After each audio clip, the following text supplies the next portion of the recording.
Chipotle recently experienced its CEO leaving and moving to Starbucks that could have devastating impacts for shareholders. Still, some shareholders are attracted to Chipotle and are curious what would be a good price to buy Chipotle stock. I'm going to answer that question in this video after conducting a discounted cash flow valuation analysis on Chipotle stock. So let's jump into the numbers.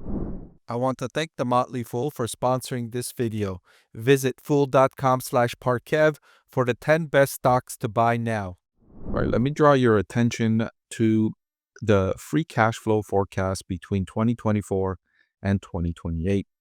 According to Wall Street analysts that are following Chipotle stock, they think the company's free cash flow will rise from $1.44 billion in 2024 all the way up to $3.14 billion in 2028.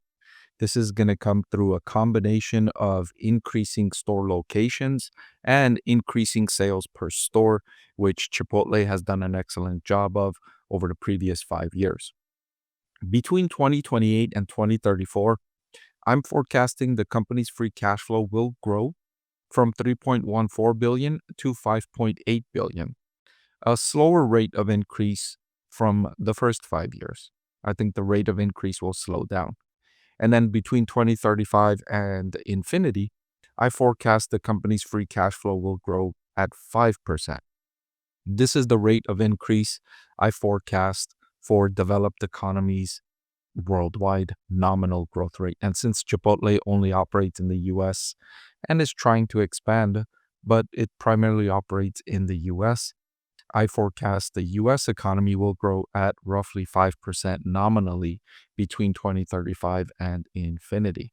Nominal means actual growth, real economic growth, and inflation. So I think real economic growth will be around 2%, and I think inflation will be around 2.5% between 2035 and infinity.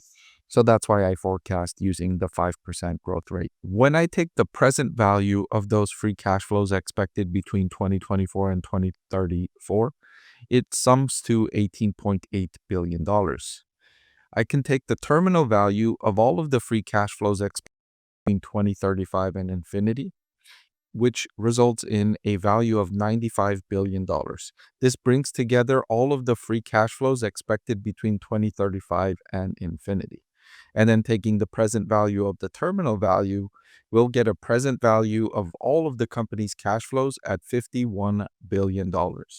That's what I'm forecasting the present value of all of the free cash flow Chipotle is expected to earn throughout the life of this business. Now, the discount rate I'm using to discount these future cash flows is a weighted average cost of capital of 11.4%. And I'm arriving at this number by applying a cost of debt of 7.5% and a cost of equity of 12%. I'm applying a beta of 1.27 according to Yahoo Finance, a risk-free rate of 4.5%, a market risk premium of 6%. The company's market cap is $77 billion with total debt of $4.48 billion. So I'm applying a target capital structure of 15% debt and 85% equity. All of the numbers highlighted in blue here are derived from Yahoo Finance. The numbers shaded in green here, the free cash flow forecast from Wall Street Analyst, are derived from ticker.com. So now that we have the present value of the company's cash flows, we can add the cash balance of $1.3 billion, subtract the debt of $4.4 billion, and we arrive at the value of equity of $47.8 billion.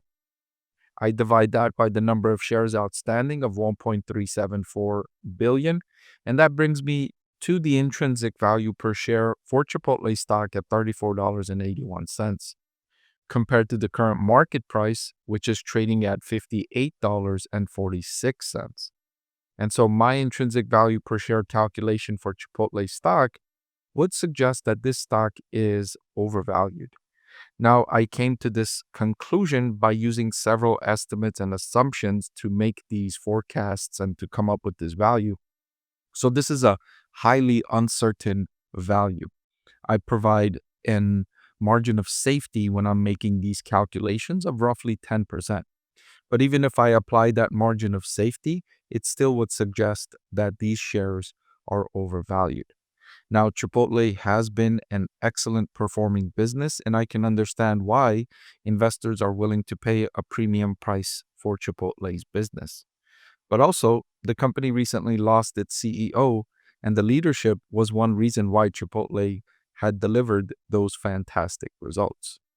Nevertheless, Chipotle at current prices, I would not be interested in buying. However, since it is an excellent business, I am interested in this business, so I will have it on my watch list.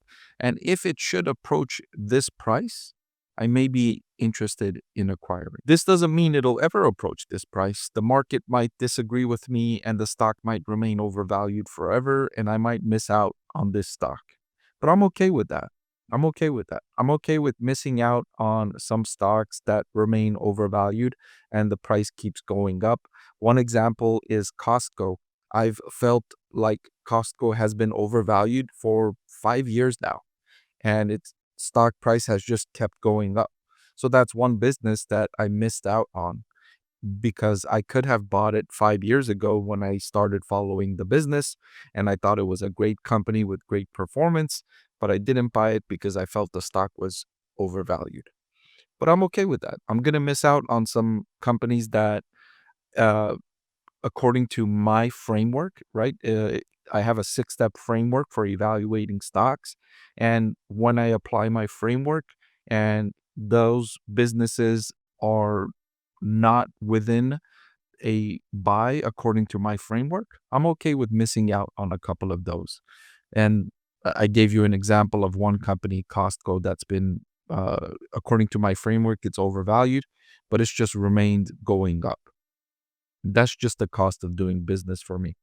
I'm okay with missing out on some gains if my framework works overall, which I have seen it does work, and it helps me avoid disasters, which I have avoided a lot of these disasters in the 5 years because my framework has helped me identify a lot of disaster companies, most notably anything related to electric vehicles. I avoided, and you know what's happened to most of those companies.